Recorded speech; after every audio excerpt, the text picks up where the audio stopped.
I was 18 when I met my ex Marisol. During that time, I was a gangbanger with the Latin Kings. I was in a member since I was 13 and always in and out of trouble. Marisol was a church girl.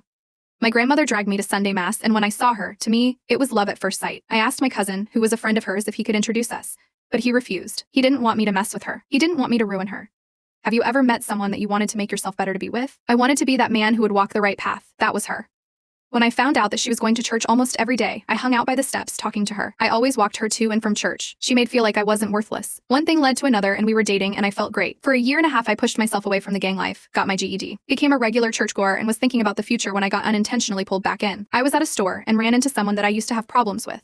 They were running their mouths, and I tried to ignore it. I swear I did. I just let them talk, and I walked away. But then I got stabbed in the shoulder blade and I lost my mind. I beat the shit out of him. I got arrested, and suddenly it was like the shit I did to make my life better vanished. Marisol was pissed at me. My grandmother kept bringing up my past mistakes, and my cousin was telling me that he knew that I wasn't going to change. My public defender saw me trying to better myself, and by the grace of God, got me off after a month in lockup. Despite being angry with me, Marisol did visit me almost daily. A month after I got out, I found out I was going to be a father, and I didn't want my kid to have a dad that was dead or in jail. We eloped. I went to a trade school to become a mechanic, and I busted my ass for my future family. When Luna was born, it was almost the worst day of my life. Marisol wouldn't stop bleeding. She went into shock, and they had to give her a double hysterectomy. She was in the hospital for months, and Luna became my world. I wanted her life to be the best. I wanted to give her the world. When Marisol was released, I promised her that our daughter will have a life far better than ours, and for years I kept that promise. I saved enough money to move us to the suburbs, became homeowners. I was Girl Scout leader, if you could believe that. I made sure Luna went to private school, made sure she knew how to defend herself, and always made sure I was the perfect husband. I didn't know my parents. Didn't have a positive male role model in my life, so I didn't know what a healthy relationship looked like. That's a lie. TV dads were my male role models, and I mimicked them, and the marriage they had on TV. As the years went by, I owned my own garage. My cousin became a pastor. My grandmother was still a pain in my ass. My relationship with my wife was stronger than ever. I made sure I kept my prison body, but Luna hated me. Since she turned 13, she just started hating me. She didn't want me to hug her. Rolled her eyes every time I told her I loved her. Ignored me when I asked her about her day in school. It hurt me, and Marisol saw it. She told me that she's a teenager and that I should just let it ride. She will come back to me. For 2 years it was like that. So for her quinceañera, I wanted to go all out. Got everything she wanted, and she was still disrespectful, and the old me almost came out just to put her in her place, but instead, I went my cousin. Vented my frustration and doubts about being a good father, and he told me to just let her be, and he said a prayer for me. I wanted a slideshow for the father-daughter dance. I got a chunk of the pictures of us together, but I realized I didn't have any recent pictures of us. She didn't want to take any. The last time I had pictures of her and I smiling with me was on her 13th birthday, and those were on my daughter's broken tablet. I took that tablet, went to a repair shop, and I didn't care the cost. I needed that tablet fixed. After a day and $300, the tech fixed it, and I was happy. I knew her passcode, but I never bothered invading her privacy. I just wanted those pictures, and when I opened that tablet and looked in the gallery, there they were. My little girl, smiling and happy to be with me. I felt great. Then the instant messages appeared. It was my daughter talking to my wife. It was a long banter that she didn't want me to dance with her, and it did hurt. But like my wife said, she's being a teenager. Then she said something that destroyed me. She texted why she had to do the father-daughter dance with me since I'm not her father. I felt my heart stopped. I got dizzy, my mouth dried up, and I needed to sit down. My wife responded that I raised her. I loved her.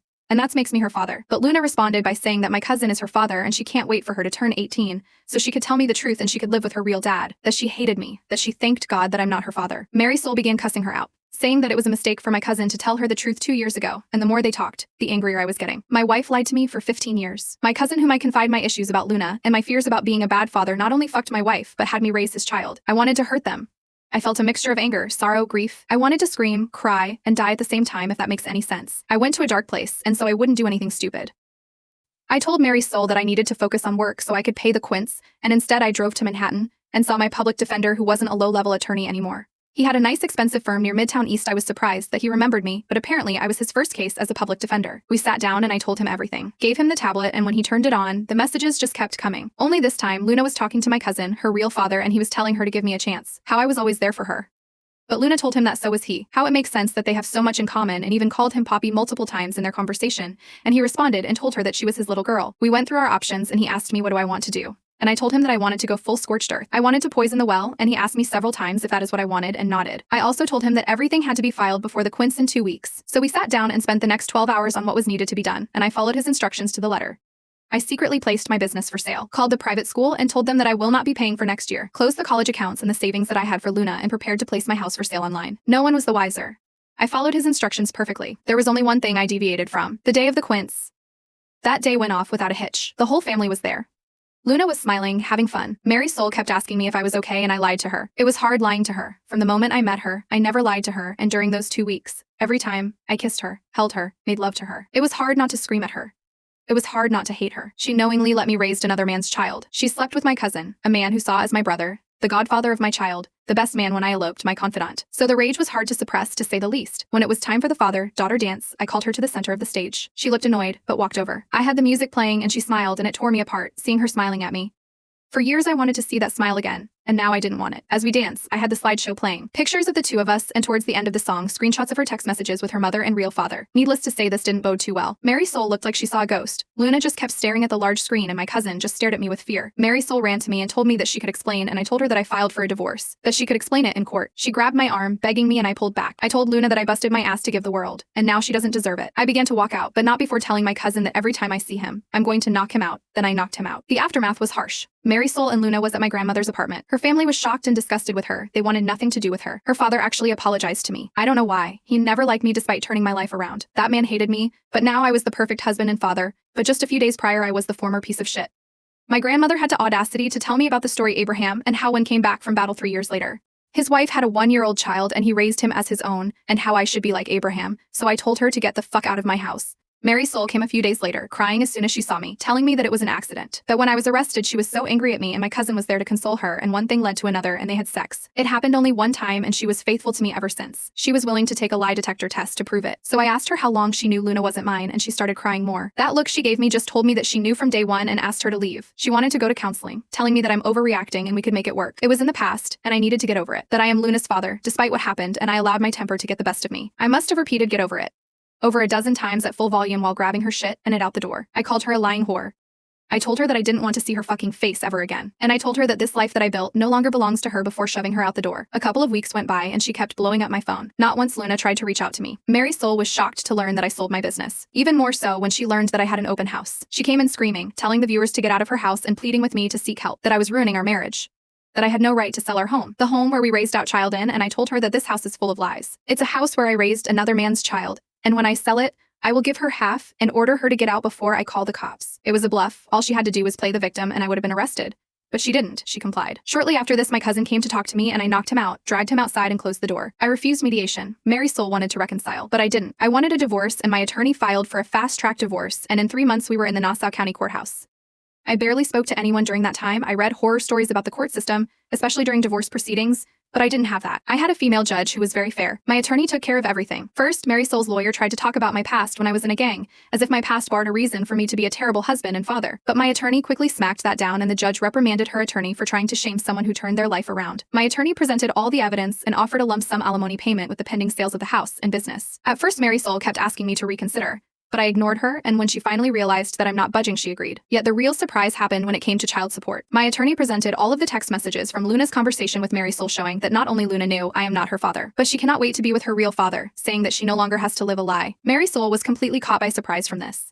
Then my attorney filed a motion to have my name removed from Luna's birth certificate, have my last name removed, as well as not being responsible for any child support since all parties agree that my cousin was her father. Mary Soul was shocked by this. She yelled at me, begged me not to do this to Luna, that I am her father because I raised her, and as pathetic as I may sound right now, but if Luna didn't act that way towards me, if she didn't say those things, I would have agreed. There were moments that I wanted to reach out and try to make it work, but then I would look at Luna's continuing text messages to her friends, her real father and mother, and I refocus on my resolve. Till this day, I don't know what hurts the most. Being lied to by a woman who you thought was the love of your life, or having a child who you tried to make their lives better, to give them the world, just toss you aside like trash. The judge was quiet for a long while, reading page after page after page of the text messages. In the end, she agreed. I was not financially responsible for Luna and my name could be removed. My attorney also filed a motion for the courts to go after my cousin to pay for child support, and a motion to sue my cousin in civil court for all the money I have spent raising Luna, the private schools, dance classes, Girl Scouts, horseback lessons, everything I have ever spent on that child. And after my attorney explained to the judge that my cousin committed fraud for knowingly allowed me to raise his daughter and not offer any financial support or assistance, it was a Hail Mary. And the damn judge agreed. I didn't bother looking at Mary Soul when judge made her decision. I didn't bother listening to her as I walked out the courthouse. I didn't care as I heard her cry, her telling me that she only cheated one time and was faithful ever since. I just didn't care anymore. A few weeks later, my ex called me, shocked that I stopped payments on Luna's private schools and all of her activities, and told her to call her baby D's. It'd be daddy before hanging up. Even Luna called me, first time since this entire ordeal, and she fucking calls me crying that she has to go to public school, that they were moving to the old neighborhood and how scary it was, and how she wanted us to be a family again. I told her to go to her real father, the man who she truly wanted, and ask him. I yelled at her, told her that not only she knew for years, but I read all the text messages, the back and forth, and from her own words, she was thankful that a hoodlum like me wasn't her father. Even though I haven't been a hoodlum since the day I found out I was going to be a father. I hung up on her after that. I thought about ending it countless times. Thought about ending my cousin, but I made him pay. He had to pay me $500,000. $500,000 that was all mine, and not 1 cent belonged to my ex because she agreed on the lump sum. I didn't care that the money came from the church. I was hurting. I left New York shortly after, went to Idaho, as furthest away from New York as possible. I just picked a random state and city and just left. Opened up a new shop, got a house, but for 2 years I had trust issues. For 2 years I saw a therapist, anger management, I went to rage rooms. It was difficult. Until I found myself going back to church, and ironically that was where I met my fiancé. Jocelyn is wonderful, she just turned 30 at the time and we just hit it off. I told her everything that happened to me. I explained to her that I'm going to have trust issues, and she understood. A year later, she told me that I was going to be a dad and insisted that for me to have a DNA test, just so I can have peace of mind. I forgot what it felt like to be happy again, and when my son was born, I was overjoyed. I called my grandmother for the first time in years. She cried, and when I told her about my son, she insisted that I come to New York so she could meet her great-grandchild, guilt-tripping me by saying that she's 90 and would like to see me one more time, and I agreed. We flew to New York, rented a car, and drove to Bushwick. The one thing I dislike about the hood: you only need to see one person from your past and the whole fucking neighborhood knows that you're back. My grandmother saw my son, met my fiancé, made an offshoot comment in Spanish about her being white, and I just yes her to death. I was planning to spend the week, do the tourist thing for once. It was Jocelyn's first time in her life in the Big Apple, and I wanted to make it special. Damn it, nothing works out as planned. First, my ex shouted my name from downstairs. I looked out the window and was surprised how fat she got. My grandmother told me in Spanish to talk to her, and Jocelyn agreed. I went downstairs, was awkwardly silent for a minute, and that anger just came back like a flood. Marisol told me that I looked good and said that she looked like shit. She told me that she missed me, that she never been with another man since the divorce, and I ignored her. She even had the audacity to tell me that I'm a grandfather and I a look. Apparently Luna got with a decent guy and got knocked up at 18. Her baby daddy joined the Marines to support them, and her father wanted nothing to do with her, just pays the child support and refuses to acknowledge her. He's no longer a pastor and is working at the Banco Popular 2 blocks over. Then told me that Luna named the baby after me, and I couldn't stand looking at her. Marisol wanted me wait because Luna was on her way over, and I just walked away. I went to my grandmother's house and I didn't have to tell Jocelyn anything. She just knew, and we left. In the elevator, I told her what happened, and she smiled and told me everything was going to be all right. The look on Marisol's face when we left the building.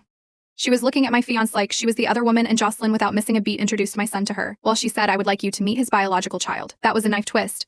But she knew my pain. Marisol kept trying to stop me from leaving, telling me that Luna felt bad about what she did and Jocelyn wanted me to make amends, but I was so angry. I hopped into the car. Ignoring Marisol's pleads, and Jocelyn told me to extend an olive branch, so I gave her my number so Luna could call me and left. At the red light, I saw my cousin by the Cachafrito stand, and I don't know what came over me. I got out the car, ran up to him, and beat the shit out of him. Jocelyn was screaming, telling me to stop, and when we locked eyes, I could see the fear. I spit on him and left. I'm back home, working, being a dad, and a good fiancé to a beautiful woman. Yet since going back, when I'm alone with my thoughts, the anger comes back. Luna did text me with a picture of her smiling with her son, and telling me that she was sorry for what she did. Yet, I don't know if she's sorry that she missed me, or if she's sorry because the man she wanted to be her father wasn't the man she thought he was. I'm so confused, and I'm scared to reach out to her. I want to get past this. I want to move on. My family was my everything. My daughter was my world. Even after these years, it still hurts. It still makes me angry. But I know I need to move on, but it's hard. I want to reach out to Luna, but I'm so scared. I have people telling me to let her back in, but all I could think about are those text messages and the lies. The constant lies. I need help, and my usual methods are not working. Thank you for reading this. I needed to vent. Like I mentioned, I don't care if you think this is fake. I really don't give a rat's ass. But your help is appreciated. Update 1. I'm waiting for the mods to approve this. It's been a while, and yesterday was Father's Day. Luna tried calling me several times and looked at the phone. I wanted to answer, I didn't, but all that kept lingering in my mind was those messages. What she said to her mother, to her real father, her friends. So I ignored it. Eventually, I listened to her voicemail, and she sounded so cheerful. She briefly apologized for her actions, but to me, it didn't sound sincere, just passive. Maybe I'm overthinking it. She mentioned about her son, her finance, and asked me to call her. Simple requests, and I became infuriated. My grandmother and my fiancé are telling me to give her a chance. But when I asked my grandmother if Luna or Marisol ever asked about me in the 4 years I left, she said Marisol did, constantly, but not Luna. So in my twisted mind, I think Luna wants me and her life to her child would be taken care of. Or maybe she wants to milk me, and that made me so angry. Even Marisol tried calling me constantly, and I'm already thinking about changing my number. So I spent the majority of my Father's Day in the gym, hitting the heavy bag, and I have an appointment today with an anger management group. Maybe they can give me an outside opinion. If this ever gets published by the mods, I would like to get your opinion as well. In the meantime, I'm just figuring this out on my own. Update 2. I sent a small email to Luna that simply said, "What do you want?" It didn't expect a multi-paragraph response. She started the email profusely apologizing for how she acted. She said when she found out I wasn't her father, she was angry. She confronted her mother and she cried, making her promise not to tell me. Since she felt lost, she began to talk to my cousin, her real father, more and more. He told her of my violent past, the things I used to do, things that I kept a secret from her. This made her angry, and the more they spent time together, the more she pulled away from me. She said she felt bad from time to time, but my cousin would reinforce her feelings towards me. The day of the quince, she said while we were dancing, she realized how stupid she was acting. She realized how much I loved her, and then her messages appeared on screen. In the days that followed, she was told by my wife's side of the family to give me space, to not call me, and she listened. She said she was watching her family fall apart because of her, and she couldn't do anything to fix it. She told me she understood why I did what I did, yet she wanted to reach out. Her grandfather kept telling her that I loved her, that I raised her, and despite what I saw through her messages, I will do the right thing, and she believed him. During the divorce, her mother fell in a dark place. Not talking to her, barely eating, she was just existing. When she found out that my name was removed from her birth certificate, she said she had a panic attack. Her mother told her that they will have to move back to Brooklyn. And when she asked about her life in school, her mother told her that was the life your father gave you, and he's not your father anymore. So she called me, begging, and I cursed her out, then hanged up. She cried for days. She tried to reach out to my cousin, who pretty much ignored her. She even went to the church, and he told her to leave, called her a mistake. Her mother refused to talk to her, basically locked herself in a room, only leaving to use the bathroom or take a shower. She begged her grandfather to take her to see me, and when they came to Long Island, she learned that I moved. Her grandfather told her that he will talk to my grandmother and find out where I went. For the next 2 years, according to her, it was hell. The entire neighborhood knew what happened to her and her mother. Her father avoided her at all costs and tried not to pay child support. It took her grandfather to threaten him to start paying. In the meantime, her mother didn't talk to her. She was just locked in her room. The few times they did spoke, she called her an ungrateful girl, and she was the reason why she lost the love of her life. Her grandfather had to put her mother in her place by telling her that her infidelity was the reason why she lost the love of her life, and she locked herself back into the room. So Luna barely stayed home, and that was how she met the father of her child. He worked in the corner bodega. They were the same age, and after a few months of talking, one thing led to another, and she ended up pregnant. Her grandfather was furious, but when her boyfriend insisted that he would marry her, that cooled things down. Luna said her pregnancy was a blessing in disguise. Her mother began talking to her again and even began leaving the room to be by her side for every checkup. Being a senior in high school while pregnant was cliché, but she made it work. A month before the baby was born, she graduated and her boyfriend joined the Marines. He wanted to elope before leaving, but she wants a wedding. Her boyfriend had no issues naming his son after me. Apparently, his father was absent, and the fact he was a junior was a reminder that he shared the name of a man who didn't want him. When she heard I was in town, she got a speeding ticket trying to get to my grandmother's apartment. She wanted to see me, wanted to apologize, wanted me to see her son. She just wanted to see me. However, she was late, and she cried. When her mother gave her my number, she wanted to call me immediately, but the entire neighborhood was talking on how I beat her father up, so she waited. Her mother was sad to see that I moved on and have a son. Luna was happy to know she had a little brother, but her mother became a little more depressed. I felt sorry for Marisol. After I read the email, I called Marisol and asked her if this was true, that she refused to talk to Luna for years and blaming her for our divorce. She confirmed it, and at first I yelled at her, but I regained my composure when I hear her crying. I told her to move on, find someone else, but she said no. She told me that I was her husband and I will always be her husband. It broke my heart a little. I then had my grandmother go see my cousin so I could talk to him. The second he heard my voice, he began to cry and beg me to forgive him. I just asked him why he didn't be a father to Luna, why he poisoned her against me, and he said it was envy. He was in love with Marisol and I took her from him. When I was arrested, he consoled her, manipulated her, and barely lasted a second with her, and she realized what she was doing and shoved him off of her, but he already came. When she found out she was pregnant, he knew the baby was his. They both knew. It was supposed to be a secret. Marisol took her double hysterectomy as God's punishment for her infidelity and deceit. When Luna turned 13, he was drunk. Seeing my life, and envy was the one sin he couldn't shake, so he wanted to ruin it. And he did. I told him when we see each other again in hell, I will be his eternal torturer, and hung up on him. Jocelyn was there for me. She told me that everything will be okay. Luna and I commented through email. I spoke to her on the 4th. She spent over an hour crying while talking to me. I even spoke to her boyfriend, who asked me permission to marry her. I thought it was funny, but honorable. My wedding is next month and Jocelyn wants me to invite Luna. At the same time, Luna wants me to give her away for her wedding in November. My future father-in-law sat me down and told me that he couldn't grasp my situation, but respect the road I took, because the road saved his little girl, gave him a handsome grandson, and a future son-in-law that he would kill for. That made me laugh. But he told me that I need to let go of the anger and start forgiving, but never forget. He's right. So we gave Luna an invite to my wedding, even offered to pay for the plane ticket. Her boyfriend, or should I say fiancé, said that he will work it off at my garage when I arrive. I kinda like him. As for me giving her away, I don't know yet. Let's see how the wedding happens first. Thank you again for the advice and the few DMs. No one was rude or disrespectful. You guys helped me so much. I'll update if something happens, but for now, I have to get things ready for my wedding next month. Update 3. A lot has happened in such a short window. Again, I would like to thank the large number of support within the DMs. Of course, there were hate messages, but all I could say to those people, what you would have done and what I did are two different mindsets. And until you go through the same situation or something similar, don't tell me how I should have felt. Leading up to the wedding, I was already on eggshells. Jocelyn was the happiest I have ever seen. My in-laws were freaking due to the number of people that were coming. I swear, I think the whole town came. While all of this was happening, I was an hour and a half away and boys waiting for Luna and her family at the airport. In the days leading up to her visit, we spoke. A lot. Her mostly crying, apologizing, and me just listening. When she couldn't speak anymore, I was talking to her fiancé, who was more down to earth. When their plane landed, I was so scared. Not for seeing her again, but I was afraid due to my anger. I was afraid that I would lose my temper. The second she saw me at the terminal, she ran to me, crying, and for a split second, I saw my daughter when she was 7. I was weird, picturing a child in my mind. She ran screaming daddy, and the second she hugged me, she began to cry loudly. It was like a wail that caused so many people to look at us. She just kept saying sorry over and over, asking me to forgive her, and I just held her for over 15 minutes. She refused to let me go. It took her fiancé and I to convince her to do so. It was as if she felt the second she let go, I was going to vanish. After she composed herself, her fiancé properly introduced himself, and then they introduced me to their child. I won't lie, I cried. I wasn't angry, but I cried holding this infant. Luna was also the splitting image of her mother when she was 19, which made me wonder about Marisol. During the drive home, we talked about her fiancé's boot camp, how he's going to be a career man, how Luna was going to college online to learn nicing, mostly catching up conversation. When we arrived at my house, Jocelyn and her family has a spread ready for them. Since we've been together, Jocelyn learned how to cook Spanish foods, but the week leading up to Luna's visit, she went a little overboard. Yet I get it, she wanted to make an impression. Her and Luna just hit it off. Every few minutes Luna would walk towards me just to give me a quick hug and go back to Jocelyn. I was just holding my son and my grandson. While Jocelyn was introducing Luna to her family, I put the babies to bed and I went to the porch for some fresh air. Luna's fiancé was standing by foot of the yard, staring at all of the bisons roaming around. For a moment I wanted to give him the dad talk, but I felt that it wasn't my place. Instead I asked him how he liked the view and he was awestruck. I know the feeling, living in the city the majority of your life, wide open spaces, is a marvel to take in. After a minute or two he looked at me and told me how regretful Luna was. I've been with your daughter for 3 years and not a day goes by when she mentioned how much she misses you and regret what she did. Out of everything he told me, that single sentence constantly replays in my mind. Her fiance's name is Roberto. For a man who is only 19 years old, he acts and talks like a man in his 30s. That tells me he had a rough life to mature so quickly. I know the feeling. The following day, I had to go to the shop and Luna practically jumped in the car with the baby. Even Roberto told her it was okay and to enjoy herself. Luna looked like she was going to hyperventilate, and I told her that we'll work a half day and I'll spend the rest of the day with her. That seemed to do it, and I slowly began to realize how traumatized Luan was. During the drive I asked Roberto how bad was she. She has severe abandonment issues, constantly afraid that he's going to leave her, despite him telling her that he will never. She calls him a lot, a bit clingy at times, and in the beginning, afraid to do be herself in fear that they will break up. He had to reaffirm his love for her just so she could let her guard down a little. This was my doing. I know that, but he doesn't blame me. He told me he completely understood why I did what I did. Allow me to say that Roberto is a terrible mechanic. He knows nothing about cars, so I had him clean up to the shop so he could work off the plane tickets. We closed early, and when we arrived, Luna practically ran towards me. She looked unhinged.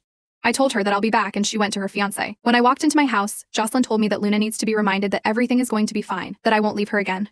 I didn't know what to say, but Jocelyn grabbed my hands and told me that Luna is hurting and she needs her father. For the next couple of days, I spent all of my time with Luna getting reacquainted with her. I took her to my in-laws' ranch and showed her the bisons, the elks, and took her on a hike. 2 days before the wedding, I apologized to her for leaving. I apologized for the way I acted, apologized for the actions I took. She didn't want to hear none of it. She told me that there's nothing that I should apologize for. She said she knows she was the reason why it all fell apart, that she knows it was her fault and I had to stop her. I began to cry. I told her that it wasn't her fault. I was angry, I was hurting, and despite what happened, I should be the one who should apologize. We both cried and just held each other. Luna appeared to be slightly better. On the day of my wedding, she was happy. In the last minute, Jocelyn made her into a bridesmaid and Roberto a groomsman. The wedding was beautiful. During the reception, I asked the DJ to play the song from Luna's Quince, and I asked her to dance with me. She was crying the entire time, holding on to me for dear life as we danced.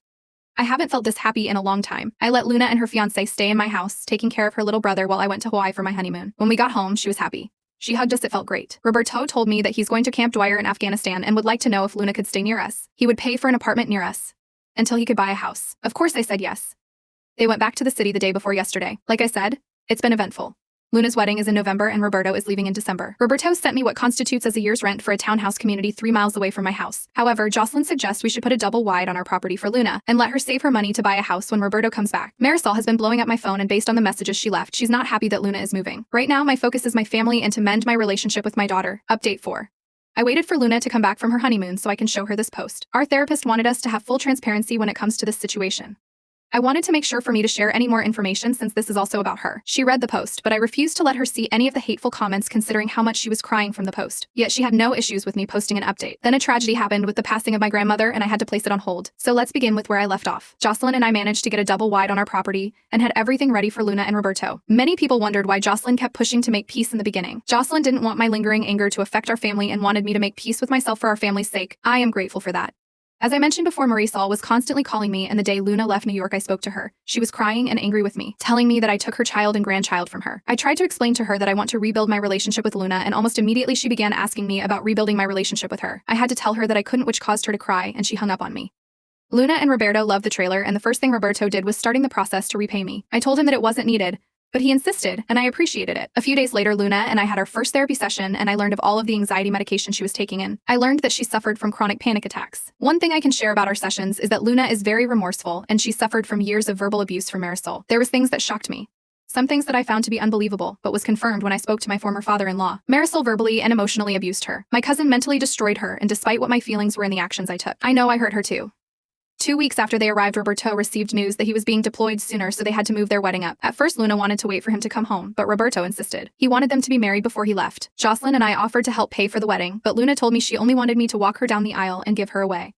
I know people kept telling me to get a DNA test, because there wasn't one from the court due to the circumstantial evidence that was provided. Allow me to tell you there's no need for that. Luna is O positive. I'm AB negative, Marisol is B positive, and my cousin is O positive. However, despite what happened, Luna is my daughter. I only wished I wasn't blinded with rage. Anyway, the wedding had to be small since it was being done on my in-laws' ranch. My former father-in-law, Roberto's mother, Marisol, and my grandmother was invited. Only two RSVP. My grandmother couldn't come because she wasn't feeling well and Marisol was admitted in a hospital for trying to hurt herself. Luna didn't take the news well and I was angry at Marisol because she expected Luna to come back to New York to help take care of her. On the weeks leading to the wedding, I learned I was going to be a father again and I was ecstatic. Roberto learned the hard way about breaking a horse and I began teaching him how to fix cars. Again, I like this kid. The day before the wedding, my former father-in-law arrived with Roberto's mother. His mother is a very kind person, and I commended her for raising a fine young man. My former father-in-law was stoic as always, but we spoke. He told me that he was disappointed that I left, but given the circumstances, he understood. He only wished that his daughter would move on as well. On the day of the wedding, Jocelyn was Luna's maid of honor, and I tried my best not to cry as I walked her down, but it was difficult. It was even more difficult for her. During the reception, we played the song again for our father-daughter dance, and again, she just held on to me. For those who wanted to know the song, it's Cinderella by Stephen Curtis Chapman. During their honeymoon, things were getting back to normal, and I was planning to write an update. But a few before they came home, my grandmother passed. This hurt me because she wasn't just my grandmother, but my mother. As I mentioned, I never knew my parents. Both my mother and father passed away alongside my cousin's parents when I was a few months old from a car accident, and she raised us together. So while preparing to go to New York for the funeral, I was trying to control myself and prepare to see my cousin. We went as a family to New York. My grandmother was laid to rest in Cypress Hill Cemetery. Yet during the funeral, with my wife, daughter, and son-in-law beside me, I wasn't angry. I didn't bother acknowledge my cousin during the funeral, and as we left, my cousin kept trying to talk to me, practically begging for me to yell at him, to hit him, and for some reason, me ignoring him just hurt him even more. A few days before we went back to Idaho, Luna and I visited Marisol at Bellevue. She was excited to see us, sad that she missed the wedding, and we thought everything was fine until we had to leave. She began to cry, telling the orderly that she wanted to go home with her husband, begging me to take her home, that I was the love of her life, and to please just take her home. And I just cried as they took her away. Luna broke down as well, and it took a while before either of us had the strength to leave the visitors' lounge. My former father-in-law told us that Marisol was never the same after the divorce. She still celebrated my birthday, and he would argue with her to move forward, but she never did. He said she isolated herself and was verbally abusive towards Luna for a long time. Luna's pregnancy just took her out of the trance. He said that the 13 months of being nice to our daughter doesn't take away from the 4 years of negligence and abuse she has done to her. He hopes the hospital will help her. Jocelyn told me that I will have to forgive her so she could forgive herself. Right now as I'm typing, things are okay. Jocelyn and I are as thick as thieves. Roberto left to Saudi Arabia last week, and Luna is trying to appear strong with him gone, but she's doing it poorly. She has been clinging on to me and Jocelyn. I thought Jocelyn might be bothered, but she has been loving spending time with her. She is indeed a wonderful woman. She has been taking Luna all across town, introducing her as her daughter. I thought it might bother Luna, but she was very happy about it. I forgave Marisol, and I hope she could find the strength to move on. Update 5. Before I begin, I would to thank all of you, even the haters and the doubters. When I posted a year ago, I was in a dark place. I was always angry, lost, depressed. The people here really helped me, and the gratitude that I have for all of you will be with me until the day I die. This community helped me get my daughter back. All of you helped me get my life back. The past year has been great, but not without its ups and downs. I have another son and Jocelyn wants to try for another one. I'm going to have another grandchild. Luna is 2 months pregnant and my son-in-law has applied for officer training school. I'm hoping he gets in. My daughter has been getting a little better since the therapist started her in prolonged exposure. For a while, her panic attacks went from mild to severe. Our therapy sessions together were hard in the beginning. Listening to everything she went through, she owned up to her mistakes and I owned up to mine. My in-laws have her working on the ranch, nothing fancy, feeding horses, putting out hay, and my mill has been teaching her on herding bison. It makes me smile when I see her on a horse. Her face lights up. She and Jocelyn act like mother and daughter, and seeing how Jocelyn is overprotective of her is adorable. I'm blessed to marry such a wonderful woman. When I met her, she had just come out of a very abusive relationship. She had a swollen eye and bruises around her throat and eye. Volunteered to fix her father's 3 tractors for free since they were damaged due to her ex pouring salt and sugar in the tanks. At first, I mind my business, but as she brought me food, we talked and got to know one another, and a month later, we had our first kiss. It was great, took her out to dinner, and a few days later, her ex came to see me and tried to scare me off. I put the fear of God into him. Sorry, went off topic there. In the first week of May, my ex-father-in-law passed away, and I was afraid that Luna would relapse. But she was strong, thanks to Roberto being there with her. That man had a strong impact on her life, and the level of gratitude that I owe him will never be repaid. We all flew to New York, and he had his viewing like a true barracuda. He had a live salsa band, an open bar, and a buffet with paidles, pernil, sancoco. All of his favorite foods was there for all to chow down. Do not mourn me, celebrate me. That was the banner over his casket that was draped with the Puerto Rican flag, and he was wearing his vanilla ice cream suit. I couldn't help but smile the entire time. Marisol was there, but she was just staring into nothing. It was like her brain shut off only to turn back on when Luna or I sat next to her, and she began talking about preparing for the quince. After a while she realized where she is, and her brain shuts off again. Her therapist told us during the second day of the viewing that her mind is stuck in a moment she was at her happiest. When Luna walked away, the therapist told me that in her professional opinion, she believed my cousin may have raped Marisol and her mind protected her from that trauma, rationalized it, and made her believe it was a moment of weakness. That messed me up, and I told Jocelyn what the therapist said, and she was shocked. She insisted that I should tell Luna, but I was afraid too. She made so many steps to get better, I didn't want her to revert back. Instead, we told Roberto first, who wanted to go and find my cousin, but I talked him down, and then we sat as a family and spoke to Luna. It was a bad night, a really bad night. We had an incident at the burial 2 days later. My cousin showed up uninvited and caused a scene. He was drunk, and I wanted to end him, I believe is the proper term. Instead, I told him to leave. Roberto was holding me back and my cousin began shouting that he was always better than me, and always will be, and it was because of him and his daughter that I made my life better, so in a way he's responsible for me bettering myself. I got angry, and I practically lifted Roberto off the ground to get him, but Luna punched him in the mouth and began pummeling him. She was screaming and crying, she was so angry while attacking him. I briefly hesitated, and Roberto pulled her off of him. As he was getting up, Jocelyn punched him and knocked him out, breaking her index finger in the process. Before we went back home, we had a family meeting and we all agreed that we will transfer Marisol into a mental facility near us since she is no one else. We are still going to therapy, and with this new realization, my daughter is trying to cope with the fact that she might be a product of rape. Before this happened, I was planning to adopt her, since legally she's no longer my daughter. I want to make it official again, but I feel like the timing might not be right.